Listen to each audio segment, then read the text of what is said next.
Right now, it is nice to see the sunshine from Kent, Connecticut, ladies and gentlemen. Ruth Epstein. Good morning, Ruth. Good morning, Marshall. Hi, Joe. Is there sun? Well, it's barely. Yeah, I just looked out here. Marsh. Kate comes and goes, but we saw it brightly earlier this morning. So. But it's 57, not 27. That's exactly true. Right. We have to be thankful. Good to see you guys this weekend. Yeah. Sorry I took your parking space, Jill. Yeah. But I recognized the car, so therefore I didn't hex it or anything. An incredibly busy weekend. And my goodness. And the pressure doesn't let up. But the Mr. Housatonic, actually, quote, Friday night's Housatonic's next top mountaineer still had a man win. That's true. And one woman was brave enough to get up there and strut her stuff. But as always, a lot of fun, and it raised money for a good cause, their scholarship. It was a crazy, crazy weekend, and I don't even have time to sit and write what I've got because I'm out on the road again today. We have our trifecta with starting with the Salisbury Board of Selectmen, off to Canaan Board of Selectmen, and then Region 1 Board of Ed. So. And Cornwall has their agriculture advisory meeting. Of course, the annual district meetings for Housatonic, because guess what happens this week? That's right. Tomorrow we have the referendum, where it's how much per vote. What did we figure once? The dollar cost. So few come out to cast their ballot, and hopefully maybe it'll change this year, but the referendum is tomorrow from noon to 8 p.m. in all the town halls. I'd be surprised if more than 250 people voted region-wide. It's just a shame. Yeah. It's unbelievable when you think about it. Yep. What is a $14 million budget? Yep. And only a few people vote on it. It's just really sad. Yeah, it's strikingly sad, yeah. Tomorrow is also Cornwall Board of Selectmen and the Kellogg Board of Education.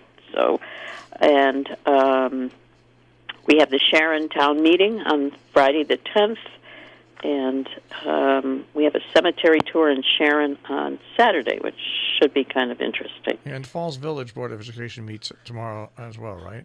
Right, Kellogg Board, Kellogg Board, at 6 o'clock. So it was a very busy weekend, as you said. We had, it was sort of a bittersweet. We had Jack Murtaugh's final call, as they say. The firehouse was packed on Friday night for his calling hours, and then a very touching procession down Main Street on Saturday going to his funeral. A very nice tribute to him. It was nice when they stopped at the firehouse and LCD called out the final call for Chief Jack Murtaugh. Yeah, that was which very we were touching. lucky enough to broadcast live on That the air, was- and yeah. also at the race. It was truly a moment where there wasn't a sound being made, I think, through that whole portion of Sharon. It was such a juxtaposition. You have, Jack's procession, and then all the activity on the green with the youngsters and the race and everything going on. But Jack would have wanted it that way, I'm sure. Actually, and when Jack passed by in the old fire engine, the sun did come out for about like 30 or 40 seconds. That was amazing. Yeah. As you announced, it was incredible. Yeah. So Friday night was also Viva La Femme with all the women getting pampered, and that is for the AHA program. And as you mentioned, the Mr. Housatonic, to me, it's hard to say the top mountaineer, but still loads of fun, lots of laughs, and it was always a fun evening. Saturday was another busy day with the history project at the Academy Building. The kids from Salisbury Central did a beautiful job on history projects with the theme of triumph and tragedy, and these kids, boy, they know their stuff. They did a beautiful job. And we had the Noble Horizons Kentucky Derby, and that was always a fun evening with everybody sporting their bonnets, and again, a good cause, Rotary and Exchange Club scholarships. And then it was off to the White Hart to honor Lori Belter for the Youth Service Bureau. She was their designee this year, and this year they've given their first scholarship. Loads of scholarships. Kids really are very fortunate in this area. There are tons of scholarship money available, and some of them are amazing. So kids are fortunate, and the communities are very supportive. One good story that came out of the high school, we have the Special Olympics going on now this year, and kids with disabilities are able to take part in a variety of sports, and local coaches are helping out, and again, a really, really good program. And so lots going on and lots coming up. And Sunday was a Cinco de Mayo. You had the concert. Yeah. You had the concert at Salisbury Congregational from Salisbury Sinfonietta at 3:00. You had Michael Brown and the incredible Gospel Fest at a Hotchkiss school going on at 3:00, and then at 7:00 the Gidiaris contest at St. John's. So Cinco de Mayo was really celebrated incredibly.